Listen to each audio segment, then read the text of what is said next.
वेङ्कटनायकः सर्वदेवैकशरणं सर्वदेवैकदैवतं समस्तदेवकवचं सर्वदेवशिखामणिः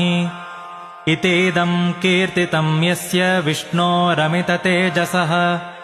त्रिकाले यः पठेन्नित्यं पापं तस्य न विद्यते राजद्वारे पठेद्घोरे सङ्ग्रामे रिपुसङ्कटे भूतसर्पपिशाचादिभयं नास्ति कदाचन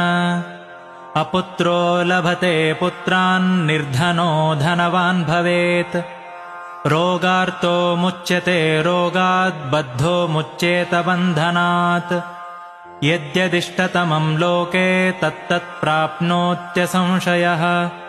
ऐश्वर्यं राजसन्मानं भक्तिमुक्तिफलप्रदम् विष्णोर्लोकैकसोपानं सर्वदुःखैकनाशनम्